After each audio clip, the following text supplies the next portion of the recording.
abilities can be pretty cool, but mid lane got a bit focused last game. We'll see if that happens here again in picks and bans as we're in here for game 2. Yeah, mid lane was definitely a big, point for the last game because Golden Glue on the Syndra was getting a bunch of kills and playing quite good in the early game, but High was just more clutch later on. And FlyQuest able to pull it out. Let's see if they can end it 2-0 or if Team Liquid are going to fight back and force that game number 3. All very similar bans except for FlyQuest going a little bit more targeted as they usually do on the blue side. Yep. Taking out the Kassadin pretty early on here. And the Galio glue. Thresh gets taken away from that this time as well. Lemonation was playing the Morgana, but they still, even with the Black Shield, don't want to see those hooks. And LeBlanc is Liquid's final ban. Yeah, kind of as we talked about, Thresh has so many options right now that even with the Morgana quote-unquote counter option available, still would definitely want to keep that one off the table. And the Morgana shields actually came up huge. Turtle on the Kog'Maw using the Morgana shields and the speed up and shields from High's Orianna was really, really successful. This time around, Turtle gets the Kalista, and he'll be the one with some extra lane pressure this time around. Let's see what he and Lemonation can actually do early on. Meanwhile, Lorlo back on the Gnar. I don't, can't disagree with that. The Gnar right now, very good in the blind pick scenarios. Just after the recent buff especially, quite the solid top winner. Most people's, top tier right now. Rumble and Rek'Sai actually coming in for Moon this time. Just goes for the straight out Rek'Sai one. Yeah, Rek'Sai, good combination with Rumble. Not only does it balance the damage type, but Rek'Sai can gank for Rumble super early. Rek'Sai still has those really potent, 2.5 minute level 3 just from one quadrant clears or from a Raptor Red Scuttle with an Experience Quint. And Rumble into the Gnar, definitely one of the better matchups. It's not one of the solo kill ones, but if you then have a Rek'Sai, it can make it really difficult because Rek'Sai is one of my favorite junglers to play into a Gnar top lane. If you are burrowed and you go gank him, Gnar tries to jump on top of you, you just unburrow immediately. He doesn't get the second hop off, and she's definitely one of the best ones at punishing that Gnar pick. Actually favors you to almost get behind that Gnar, so he can't even jump away in the first place. I like the play style. We'll see if Moon can get himself into position. Braum locked in for that Trist lane. A lot of early game damage with those passives and Trist E. Takes a while to apply it though, but strong lane. Yeah, definitely like the burst potential, chase down potential there for Braum Tristana. That is definitely one of the ones that if they get an edge in the lane, can be a very big problem because not only do they have potential to use that bomb on people, but you can use it on turrets as well. And Tristana, knocking down those early turrets and then rotating around can get off to a pretty good early start. That being said, into Kalista, people always did kind of favor the Tristana trades where you go for just a couple autos with the bomb rather than Kalista having to take a lot longer to stack up more spears if she wants to win them. Big Lemonation focus here coming from Team Liquid in ban phase 2 and Golden Glue. Getting a hit up on Cassiopeia and the Syndra. Galio and Kassadin. What does he have next? Orianna gets taken. That was High's last play. His Corki is left up. And they do have a bit of range to use that if they want this game.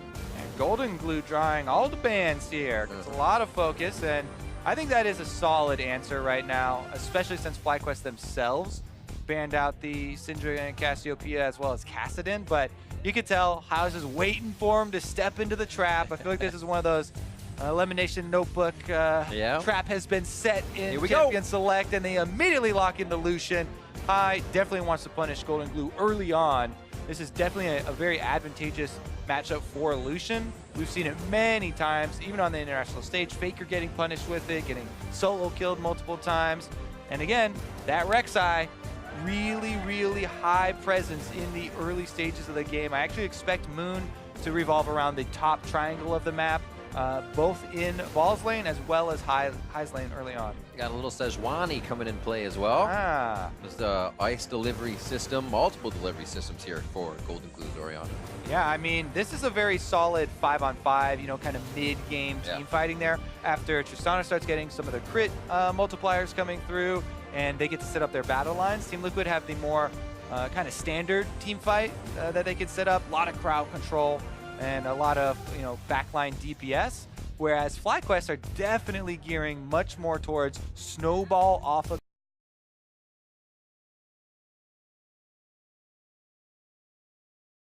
this early game. Kind of all in. Yeah, they've got 2 solo laners that don't have crowd control, but tons of damage. So it's much more about where's this jungler going. Is he going to play with these winning lanes, and is he going to be able to get some kills and set up those solo laners for early presence? It's funny you mention it like that. They're the guys without that crowd control, but if they get a lead, their presence is crowd controlled. Where they stand becomes crowd control. Boom, boom, boom, dead. Exactly. If you can be strong enough, nobody can touch you. Hashtag FlyWin, hashtag TLWin. FlyQuest trying to prove that they can get through with a few more wins. It'd be a 1-1 week for them if they were able to take this, as they went down to CLG yesterday. Definitely true. And FlyQuest are coming off that 2-0 week, so yeah, they would want to keep some of that momentum going. Team Liquid, though, as we said, they've been putting in a lot of time, a lot of practice, and we'll see if the work can pay off. They were very close in the first game. Find that victory. Imagine if you had a Tristana with the waves they had last time. The other lanes would not last very long. It seemed to be a bit too much patience when they approached FlyQuest base. So we'll see if they get to that again. They can get the game end and that victory. Looks like top side for Moon here. Award already out for Inori as he's going to head back the other side. It took me a good 20 seconds to figure out what that Sejuani skin was. Supposed to be a boar. That's the dinosaur one. It's I guess it's like a play on a Triceratops, but it only has 1 horn, so it's Uniceratops. Unitops? I guess there's another horn there on Sejuani. She's actually in solidarity. Got the single horn. It's got to be nice. See if she can use that one for the initiation. Inori looks to be fully embracing those Cinderhulk junglers. Maokai last game and Sejuani this game. Those are 2 of the best on the live patch if you guys want to get out there and kind of abuse that right now while they're super strong. Those are definitely 2 of the ones to utilize early. Cho'Gath probably my 3rd out of those. Oh, Cho's so fun. Those ones. All right, it is going to be the blue star for Sejuani, though. She definitely wants to start out with the mana reduction and cooldown reduction super early on. And is going to, again, get the pull here. Team Liquid pulling for Inori, while Moon left to his own devices and has to do his own Raptor clear there. Got a tiny bit of help from High in the mid lane. But the Rek'Sai probably going to be pretty low, actually, as far as Moon actually early usage already of his potion. We'll see if he has an experienced Quint as well, though, because then that would play into the Raptor Red Krug that we talked about. Doesn't look like it because he's leashing up towards the top side rather than going for the scuttle. You can almost tell by those last little movements. I know you can. I can almost tell. Yeah, you know what was going on.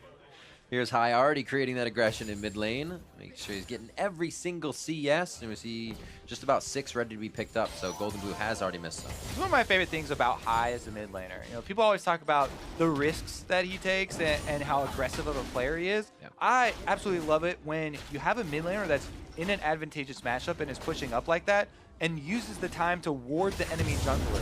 Moon does have the experience, Quint, and does go for it. It's the flash trade. He flashed in for it immediately and gets himself another red buff. Yeah, so he went for the Raptors Red topside Krug into the Red Invade. And good flash there from Inori to escape over the wall. Because the thinking here from Moon was, I flash on him immediately and get the knockup, plus my red buff slow is going to either force the flash from him over a wall and he gets to escape and then it's a trade. Or if he's not able to make that one over the wall, then the red buff slow allows him to finish it up. Regardless, though, both scenarios involve Inori being chased out of his own jungle and Moon going for counter jungling. Oh, no vision on Lemon for a second. Nice sidestep by Piglet. We talked about this early burst damage in the lane. The Winter's Bite just misses as Turtle also has to flash. But great aggression by Team Liquid. I have to say, that was quite well played from Turtle considering how bad of a situation they were in. The Morgana coming back from the river has very little presence. The binding goes wide. After that is down, Team Liquid can just go all in, and they force it really well. Team Turtle, though, he holds on to the Ren slow, so he flashes, then heals, gets his Ren slow off while he's under the turret, so they're unable to kill him. As you said, though, double summoners on the AD carry this early is something a jungler would look to punish. So we might see Nori pathing down that way a little bit later. Also keep an eye on him, kind of crisis management of how he handles the jungle now on this new team of Liquid. Having been flashed out by Moon, missed the camp, so they may not be able to get some pressure for him. Yeah, he's got to pick up the scraps. As we said before, Moon got to counter jungle after he chased him out. Matt looking to grab brush control, keep Piglet safe on this one. Tristana 23 to 27, missing a few CS due to that explosive shot, but still not a problem in lane. They get the again on one side. That's going to be a big shield, but they're going to be able to blast right through it. They know the summoners are down, and they waste no time for first blood. Look at the counter here. Teleport comes in, and oh boy, does have his flash. Jump over the wall. Nice lead by Piglet. He should be able to walk away. Flash for the harpoon. A secondary one just out of range. Scrap shield. And there's a Nori. Yeah, what definitely. a run out here. Both members get away in the teleport from top side. Flash from balls as well. So Lorlo just uses teleport up to the top side. That means the Gnar now is going to gain an advantage here, pushing into lane. Balls before leaving lane had a very big CS advantage for himself. And we'll see what happens, what it looks like when he gets back to lane, because even though the Rumble, and Balls has been really good at playing this matchup, by the way, even though Rumble can push him in and get that CS advantage early, if the Gnar does get to that Hex Drinker quick enough, oh man, it looks like he's not actually even going for the Hex Drinker, but the early Black Cleaver. Anyway, regardless, after they made that teleport, I like the call from FlyQuest to leave Balls in the bottom lane and just go for the lane swap, rather than having him walk back up to the top side. Just another look at the all-in. Piglet knows that there are no summoners, so he and Matt grab the kill by themselves. Team Liquid bottom lane finding some success. As you know, flash phase here at the very end. So close. In mid lane, not even able to move in that situation as Golden Glue and High are keeping each other not neck and neck, but right in a spot where the lane is equaled out. I say that, and you see High or Golden Glue getting pushed under his turret on the map. Good push here by Total Elimination as they got to top lane first in this exchange. They're able to trade back a little bit of damage. Piglet able to get up and clear most of the minions afterward. That kill definitely goes a long way for him. That enabled him to grab this BF sword. Just enough money on top of it, and he's got refillable potion, so feeling quite good about their duo lane now. Nori and High taking advantage of the mid lane matchup here where they have the advantage. Plus, needless to say, very easy for Rek'Sai to out-duel Sejuani, even if it was a 1v1 situation. So proper usage of their early game pressure so far from the mid and jungler, but I have to worry about some of those kills going over to Tristana because she does scale quite aggressively. Wonder what the rotation from mid could be like on this. Top laners, their teleport is down. It's like share of the Krugs. Very nice of them. Little buddy system. Gonna get one each. Nothing from mid. Moon's out. Oh, he had help from Elimination there with a Black Shield. If they really got into any sticky situation, and it's just kind of a parallel play here between Piglet and Wild Turtle as they going back and forth through the jungle. Nice little trade there from Lorlo. Oh, actually. Trading with Balls, he's going to get your flash. They start cooking him down. The overheat's not going to let him scrap shield, but he's close enough, and now he's got to be careful of Hyper, the one minion. He doesn't decide to chase. Definitely playing on the edge there because Balls doesn't have his flash. I was thinking, oh, he's going to get Lorlo's flash out, but now we've got another wraparound gank here. The duo lane's got to play careful. So this is the thing. Who gets the Black Shield? That was an amazing flash. Well, it was a flash call, right? Flash fates. See you later. That's the thing here. It's a big cooldown early on, right when you hit level 6 for Kalista.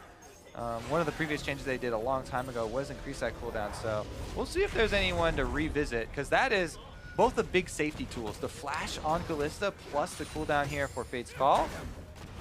They've already been duo killed, I guess. Call it if it's just a 2v2. FlyQuest and Matt. Especially before 6. They don't really know when Lemon is going to hit that. They won't do it after Soul Shackles, but now would be a good time for one more of those games. Oh, hello. Lots of O's, oohs, and ahs. I'm sure Moon just felt one there. It took about 15% of his HP as he burrows in and heals up what he can. Yeah, that one was a little bit aggressive, going for the invade without the big support. Here it is, though. Again, the all-in. There's no flash. They jump to Lemon first, then turn on to Turtle. Lemon holds the shield correctly. TL trying to play the mind games, but Lemon having none of it. I wonder if Hai could actually do anything here. He roamed up to the top side, but whoa! Culling's up. The minion wave's going to block a lot of that damage. They can't actually get it through. He's going to try to throw it just over the shoulder, but it gets blocked out as they go for the kill onto Matt. Turret could still be in their favor here. They're definitely a numbers disadvantage because right, two members are roaming up.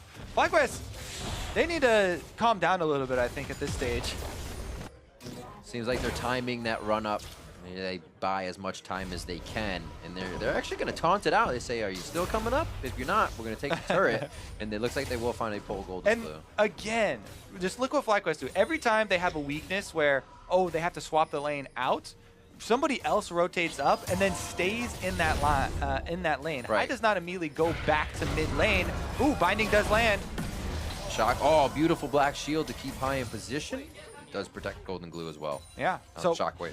Anyways, whoever rotates into that lane doesn't want to waste time by going back, so they stay in that lane, and then Turtle just goes to the other lane to fill in. Now Kalista in the mid lane. Hai still remains on the top side, and because of that binding, they get the top turret in the end as well.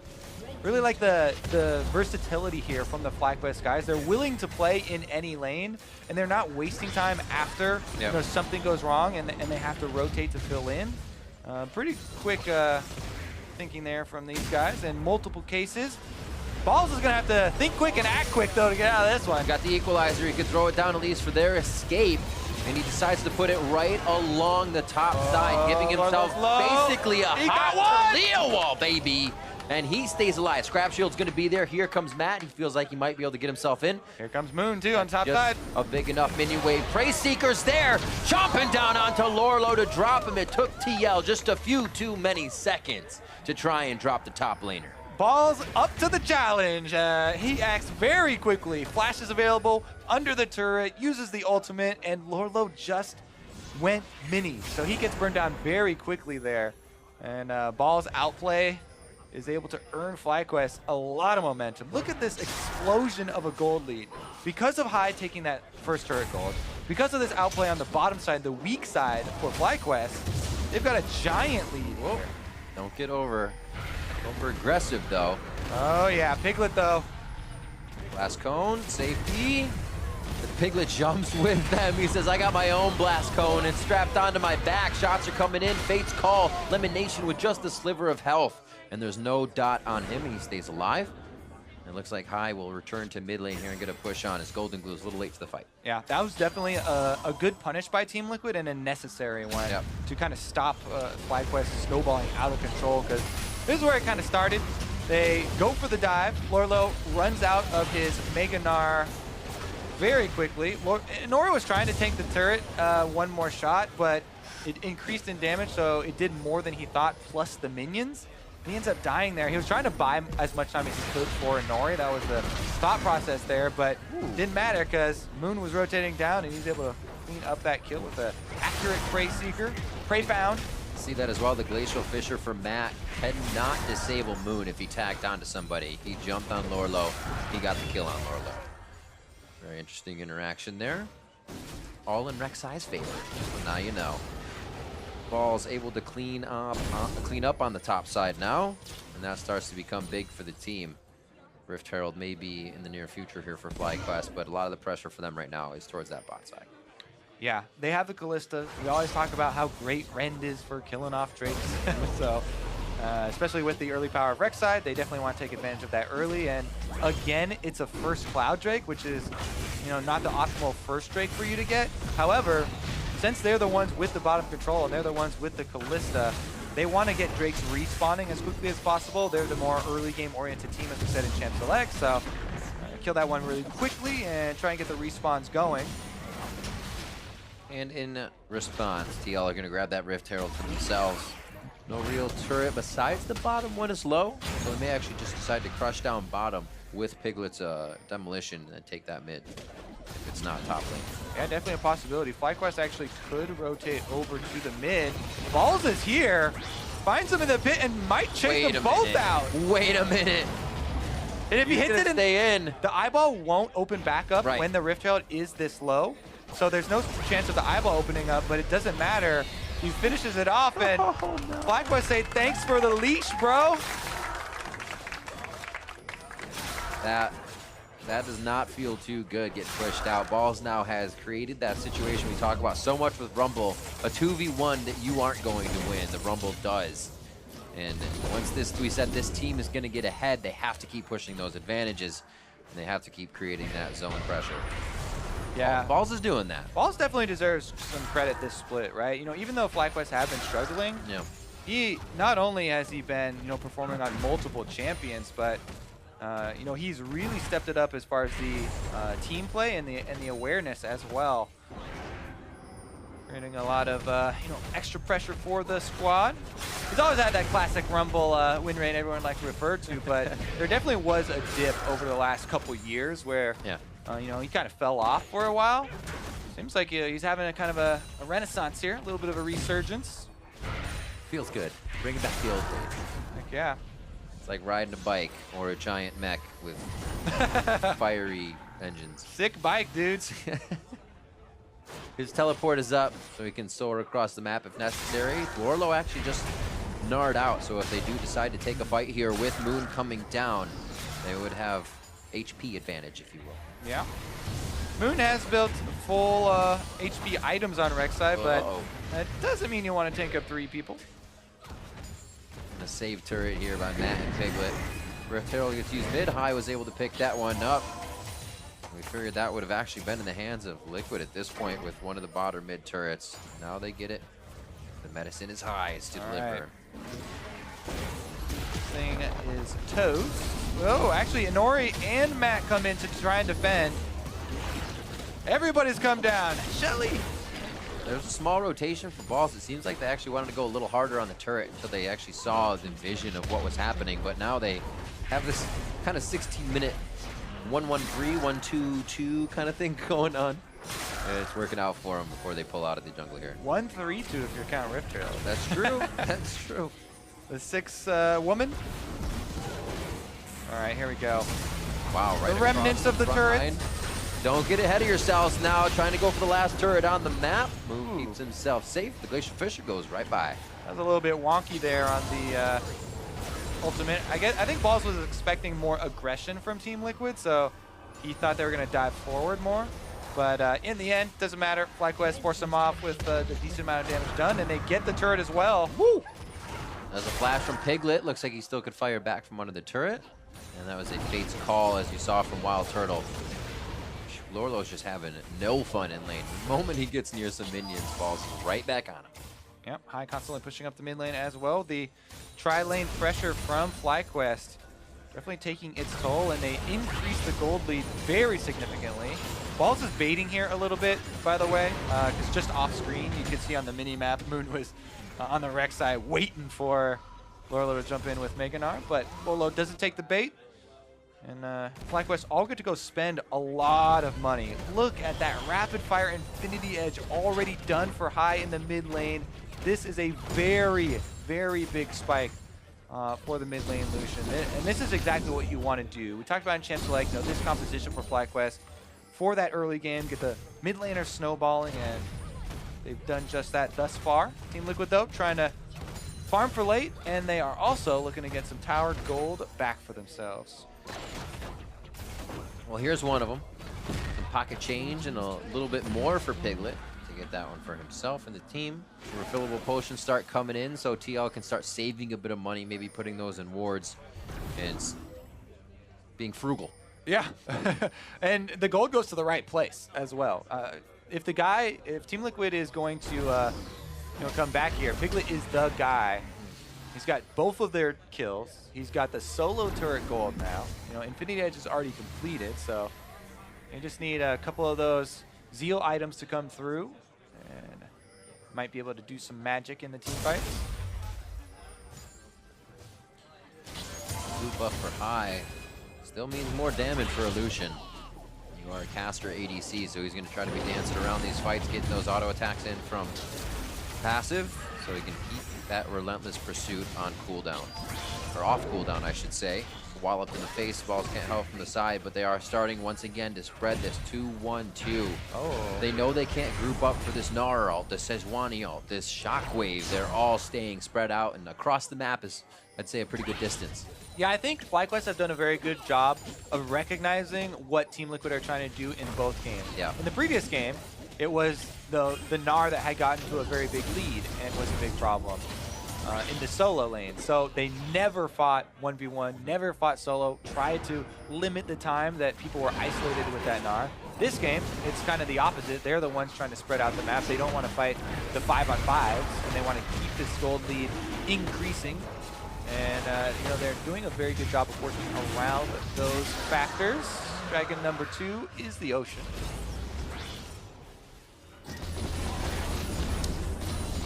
See now the few core items built up. 20 minutes, 20 seconds in. We look at Piglet with those 2 kills. A bit of solo turret gold to be the carry. He does have a shield from Golden Glue. But these 3 members of FlyQuest, Moon, High, and Wild Turtle are going to be very, very strong as we get into these fights. And the fights have only been few members of TL. Lorla getting taken down, Golden Glue getting pressured on the roam. FlyQuest is going to be able to get more of those picks now as they can move across an even shorter distance of the TL jungle. Again, people are always amazed at the speed that FlyQuest, you know, end out their games where they are ahead, or at least they were previously when FlyQuest got a lot more of these early leads. A lot of that does come from how aggressively they push all 3 lanes at once. You know, Balls here is now having to play defensive, but a very quick ultimate there on the Rumble. One of the best things about him in the side. You can play defensively, just ult the wave, take that one out. High though, he complete dominance of mid lane. He pushed it up and then easily rotates over for an instant tower kill to grab one of those secondary turrets. And that's how FlyQuest are able to keep the pace of their game so quick when they are ahead like this. Still foregoing the completed boots at this point. Quicksilver Sash and a long sword for High. Keep himself safe above all. 4,000 gold lead here for FlyQuest. See a lot of that discrepancy, just about 1,200 in the lane, or mid lane I should say. And just about 1,000 gold from the top lane, so Balls and High really producing results here for the team. It looks like this could be that downfall we were talking about, though, not grouping for the shockwaves and whatnot. Still looking good, but TL's looking to set that up. Whoa. Oh, good Quicksilver. Return on investment, immediate. It's like, yes, I will take another one, please. Yeah, thank you very much. What a play there to get out alive. Flash was burned. That means you can only do it so many times. The Quicksilver would be up before that, but TL is going to be much hungrier for the next kill if they are able to get CC on one of these squishy AD carries in the game. Yeah. Towards the top side now, Wild Turtle's already pushed up the wave. We do have Balls a bit off here, but the rest of the team is rotating up through mid. Multiple positions FlyQuest is working now to spread TL thin. Exactly. Multiple points of pressure. They work off it so well. Moon is trying to get them vision in between those 2 points as well, which is another kind of linchpin here to the strategy. The rotation points, they have to get vision between it. Leaving the ward up there with the control ward, turning it off. They were trying to hope that High was going to move up, but again, plays well with the pressure, backs off in time, and FlyQuest get another secondary turret. Lorlo! One heck of a lot of damage there. I don't think High was expecting that. Very close. Lorlo now has his objective. He will try to find High in these fights. Wild Turtle may be a bit too protected, but Ardent Sensor finished up for Elimination once again. Is his build path basically the same as last on this Morgana. TL, actually a little bit of breathing room. We haven't really seen him up safely on the river here, feeling comfortable, so they're using this time to now get some wards, clear out their jungle. Yeah, it's pretty difficult for them to try and respond to this pressure. They don't have enough wave clear. Now maybe with the static Shiv being completed on Piglet, Team Liquid, you would think that they would be able to hold more of the pressure from the minion waves that FlyQuest are constantly pushing up.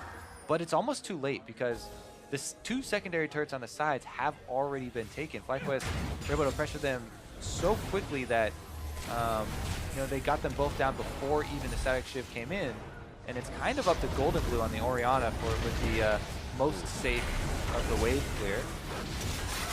Basically owning the jungle as well. Heading over for clears, instant spawn on Brambleback. That red goes over to Moon. As we have some ward wars going on. Looks like TL wins that power in numbers, but will they win the pressure to Baron now? Lorlo bot side is gnawing out at the moment, and Baron has started. Yeah, it's dark for Team Liquid. High is running interference here with Lemonation. They want to keep the Black Shield on him. Baron getting fairly low, and they do have the Ren to be able to secure it, and it's down to 4,000. Very low, looking for a Nori. He's on the top side, not able to get in. The Ren takes it down very quick, and Golden Glue's just on the side. This is the part where FlyQuest groups together. Is there a shockwave that turns the fight around? And Nori, a few last shots. Moon uses the ult on him. Ball's now left by himself. Turtle turns, and Turtle's gonna start sticking spears in the enemy. There's a few onto Matt. The Ren to heal comes out, and Piglet starts to turn, jumping over the wall, looking for the last range shot to proc the bomb, but he doesn't find it. Oh, they actually go for recalls instead of trying to push here with the top wave. FlyQuest feel like Kalista is the perfect FlyQuest champion because you can secure these Barons when they go for them super early, these sneaky Barons. Squeak out. Yeah, they're able to get over the back of the wall. They secure it with the Rend, and then are able to turn very quickly onto a Nori. However, look at Balls down here. He turns back around to zone out the rest of the team, and Golden Glue nails him with that shockwave. Yeah. So, he was trying to buy time for the rest of the team to get a Nori, and thought he would have saved something off there, but that shield. Yeah. Woo. The Winter's bite block, concussive blows, I should say. Another fight though, and Nori just came up. Remember, he went down to high. He goes down to Wild Turtle. The door is revolving now for Nori to go up and down. I should say in and out at that point. Double kill coming in for Turtle here as they look for more kills onto Golden Glue. Moon is taking up the turret, overheating, but should stay alive on that last shot. 200 HP. The team makes it out pretty scathed. High wants more. He goes in. Lorlo's about to gnaw out. They're going to focus on the turret. That was, FlyQuest are just ready to fight. They're like, all right, you want to, 4v3 us? Let's go. And they do dive the turret. In the end, even though Turtle gets hit with that shockwave and goes down, they got 3 members of Team Liquid with their dives. And that opens up the inhibitor turrets to quite a lot of damage because they still have Balls pushing on the top side. And High got like 3 hits onto the mid turret, about 80% still left on it, or 80% of the damage done to it. We should be able to solo up the Drake, no problem.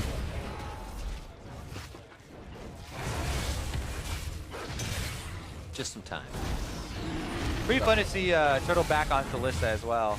It kind of reminds me of the old days when he was on TSM and jumping into those team fights with Sterix Gage and literally right into the middle of all 5 and coming out alive. Anyways, Moon's the one who starts it all off. He gets a big chunk onto Inori, and then they're like, okay, we have a huge health advantage. We're taking this one under turret.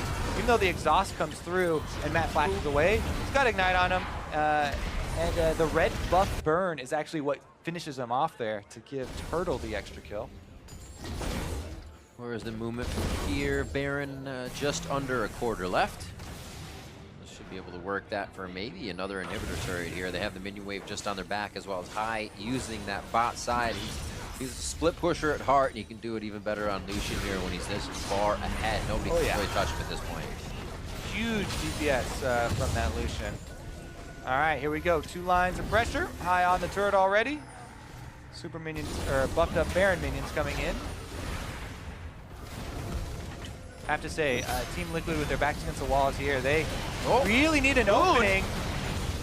Whoa, Moon just took just half of his health. I think he wanted to tunnel over the wall, not next to the wall there. Yeah, that is, the hope for Team Liquid is this 3-item Tristana. Piglet's gotten to the kind of dream point right now. Even though they're behind and, it is pretty rough for them, if you let him free auto attack you for like 4 seconds, and the crits are definitely coming through on him. So Team Liquid have a bit of hope, even though they're just under 10,000 gold behind. They're about to make it just over 10,000 if they take this turret. Hey, they just saw it happen because it happened to them, Kobe. They can make that comeback. Whoa, the blocks coming in from Matt. He says, no love for you, High. Put your hearts away. And Lemonation's going to possibly going down here. Actually stays alive as it's Matt that finally goes down. And Nori, one last shot. High flashes forward right into the shockwave. That's what Golden Glue was looking for, but it split the team. Still Moon and Balls are on the sides. As they go very low, Lemon and Moon have to separate as well from the bomb from Piglet. They have the inside track on the mid lane, though. See how fast they can get to this inhibitor turret. The backs are going to take full time. Baron is on no one. And it looks like they will be able to put that damage down. Stopping Lorlo's back actually gets pretty big here, being the tank that could be in the base for the team. Yeah, they stopped everybody except for Golden Glue, and that buys them the inhibitor. FlyQuest looking to end this one 2-0. They activated. You saw TL thought they had a moment to think about that mid turret. Yeah, they got it, but FlyQuest chased them down mid relentlessly. We'll see it again right here. Yeah, all right, so the turret ends up going down. As you said, a lot of the damage there of the culling reduced by Matt, but as soon as the Breakable Will goes off, gets hit with the binding there from Lemonation, who flashes out to survive himself.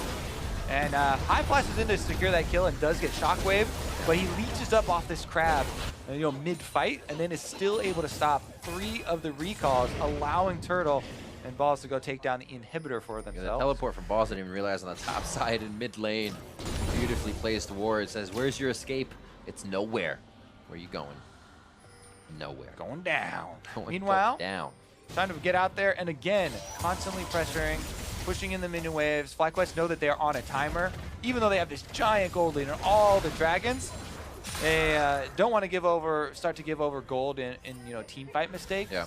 It does take a lot because their lead is so big right now, but always have to have that in mind because Piglet is actually putting out a lot of damage. Now he goes way too aggressive, though. Oh, they got High! Nori over the wall. Everybody's going ham in this one. Ball's now trying to get himself to safety. He says Black Shield, but I still need the Zanyas. Lorlo's to focus on the right. And Nori is back and onto Balls. Not get the kill. The very, very tanky Moon with Gargoyle Stormplate is on. A 1v1 between Nori and Balls. Lorlo to the right. Moon almost down. They are not focusing on one target, but all targets right now. And Piglet starts to find the ones he can take down and start hopping around, as Wild Turtle also finds a kill for himself. 5-0 now for Piglet. We're just cautioning against giving over extra gold to this late game Tristana. He is very close to swinging this game back to Team Liquid. Despite the giant gold deficit here, Team Liquid should be able to get another turret. This is where the Demolitionist comes into play. Just look at the damage Triss can put on these turrets. Instantly down. The jungle being prepped here with vision. Oh. Breadcrumb wards. Piglet on the Turtle. Sauce comes out, but he's got that draw bead now. He's got a little bit of range, and it's going to be enough to keep locking Turtle down one after the other. There's the final shot. Turtle lived in that fight, but goes down in the end. 6-0 now for Piglet. Level 16 Tristana absolutely going off, trying to save the game for his team. He goes so aggressive here, baits in High, and High gets nailed with the crowd control there from Inori, turning it very quickly into a 4v4, but that's only because Golden Glue's not yet arrived at the fight. And that was a very bad re-engage by Moon and FlyQuest there. I don't think they were accounting for the fact that Golden Glue never even was a part of the early fight. So then when he gets there, Piglet again just goes super aggressive forward, double hops, gets the double kill, and puts Team Liquid right back in it. And the vision on the map was nothing for TL. Those are the go for broke moments. We wonder if teams are ever going to make from behind. 5,000. Piglet was the one to do it this time. 9-8. Like he said, just under 5,000 health on that Baron. Now they're going to go for the fight and the kill. Shockwave now. And a very, very low Moon. Looks like he's going to be going down in this fight, but lives for now. He's taken down by Piglet, who goes godlike in the fight. Has to be very careful in this situation, though. He goes down instantly, gets himself a little too hypey in this one and gets locked down. Golden Glue taking down Balls, and the double kill comes in for High. It turns around just as fast as it was in TL's favor. One last auto to come in, gets the shot. I swear those Dark Bindings have arms on the side. Balls absolutely destroys Team Liquid with that equalizer. He got maybe 4 members on it for a couple of seconds. And FlyQuest are able to take the Baron fight and take the Nexus turrets here. Oh my goodness. Backs against the wall, not so much this time. FlyQuest out of the gate from the beginning and able to find the finish line much faster this time, 14-10. FlyQuest will go 2-0 over Team Liquid.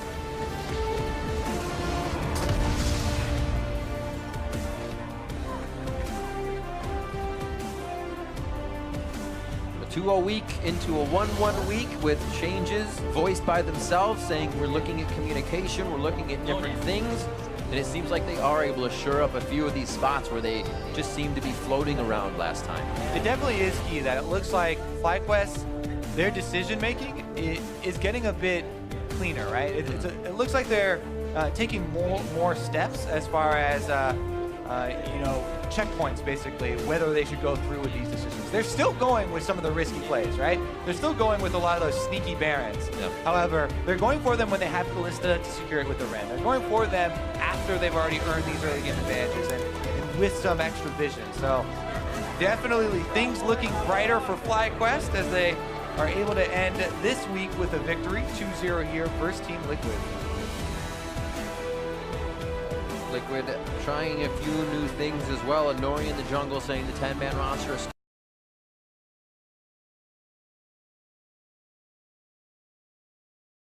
still very much a thing, and it has been working out for them. Scrim results obviously aren't the stage results though, and they're still trying to find out how to produce those here as they get up to the stage. And the early game lead they had here on FlyQuest, it just seemed to be a bit of hesitation, not even complacency, saying, yeah, we got it, but kind of how do we poke the last hole in the end here to get game one? Yeah, and I did make a call to get a replay here of that last fight because it was so critical for FlyQuest. Perfect. Team Liquid had just had a big resurgence. You know, Piglet was set up with like 7 kills to almost put them in a place to come back into this game. So hopefully we can get this replay up for you. But as you said, Riv, it was FlyQuest's super big early game lead, and then a little bit of wobbliness there at the end as Tristana started to get a lot of money. Looking at what Tristana can do late game, you always have to worry about what Piglet's going to do as well. And I think we kind of see TL filing back to, can Piglet carry in this meta? You get the Kalista, you don't have the Ashe anymore, you get the Tristana, and he becomes big. When we get that replay up, it is the 33-minute 4-for-2 at Baron. And here you go. All right, keep your eyes peeled here because this is a very big equalizer up against the wall. It is 4 members. It forces Piglet to use his rocket jump very early, burns down Lorlo, and Hai's able to finish him off. And then Balls gets the full Flame Spitter Zonia onto Piglet, who stands in it and is auto-attacking Lemon Nation. Just absolutely giant stuff from Balls. And honestly, I don't think he's been getting enough credit. We've been saying it a couple times during the cast, and even yesterday during those games, but he has absolutely had a very big resurgence this split. I mean, you just think, yeah, he got the kills today, but think of actually how much pressure he took and just absorbed from the other team. Rift Herald was not gotten by Inori. Inori was pushed out, but that was the second time Inori had been pushed out of jungle because he'd also blown his flash, or Moon had blown his flash earlier. There was a lot of little things that FlyQuest made sure to do this game, and not just a turret, a this, a that. They had a lot of things on their plate. They're eating everything up, so good job by them. So now for a first-hand account on that series, let's hear from Freak and Fly's man in the jungle. Thank you very much. I am Freak here with the man on the moon, or just the moon himself. I don't know. It wasn't funny. It's okay. I appreciate the attempted smile to humor me. Anyway, I want to talk about the fact that you guys 2-0'd over Liquid. Certainly it was a bit expected based on the records, but tell me about how you felt coming in and then after the match. Coming in, I think I felt really confident, but after we played the first game and like during the first game, my confidence started to shatter. I don't know. I think both teams were pretty bad, to be honest. Like, we're definitely in a really rough shape right now, but I think we're stepping it up. And like, some games we can play really well, and some games we don't. It's just kind of a coin toss for us, it feels like. Is it a coin toss, or can you think of like why it is that it's so inconsistent? Just a coin toss. Like, sometimes we play extremely clean, and then sometimes we just don't. And there's like no reason. It's just how it is, I guess. So we got to fix that. We're working on fixing it, and like we're working on other problems. But right now we really have to, like, every win matters a lot. So it's really important that we got a 2-0 today. My advice, two-sided coin. Heads on both sides, it'll go much better for you. Yeah, I just, that's a free one. You're welcome. Anyway, though, let's move on to the fact that we played in 7-13. Of course, you weren't at Rift Rivals, so not as a diss, but like you did this like O-face to me. So I thought you were like thinking I was throwing shade or something. Anyway, we're getting off topic. 7-13, Cinderhulk got buffed. I noticed you played a couple of Cinderhulks yourself. We saw like Sejuani and Maokai as well from your opponent. When Jat and I were casting, we thought Sejuani and Maokai were pretty cool as well. So I kind of want to know what you think about the maybe new and upcoming tank junglers and what you thought about what Inori picked in this match. Well, this patch is like pretty boring. Like, Cinderhulk is really slow and like pretty boring. But honestly, I'm just excited for next patch to play Kayn. Like, I think I'm just gonna play Kayn every single game. Cinderhulk is like pretty good now, but you feel on the back end a lot of times like what happened to Inori the last game can happen to you if you play versus an early game jungler like Rek'Sai. So Cinderhulk, you scale super well, but your early game is just like stuck farming, and Inori got pretty screwed from my early invades that game. So early invades, screw them over. Sounds good. Talk to me about the fact that you guys actually are one of the very few teams now to actually not make subs in the middle of the season. If I have my numbers right, 7 of the 10 teams have actually switched their rosters at some point during the regular split in summer. You guys, of course, have not. Same 5 every game. Tell me what you think about the fact that you're sticking with the same 5, and is that a positive or a negative compared to the other teams who are changing? Honestly, I think our problem isn't with the players. Like, I think we're all really good players individually, and all of our problems come from like cohesion as a team and knowing what to do and when to do it. So subbing out a player or anything like that would just make the problem worse, I think. All right, fair enough. Final questions coming into your next week. I guess you said you've been trying to fix the consistency. You've got Envy and Immortals, I believe it is, next week for you guys. You said every win is important. What do you think coming into week number 7? Honestly, I don't really know how the 2 teams are doing. Like, Envy, I think, is looking not that great anymore, and Immortals, are they looking good? They won.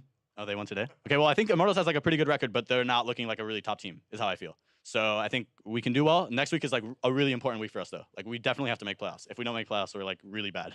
So making playoffs is super important, and we have to like 2-0 the next weeks because our record fucking sucks right now. All right, well, good luck with that one. And thanks for the interview, and thanks for the F-bomb at the very end of it all. On to the analyst desk. Bot side, it was just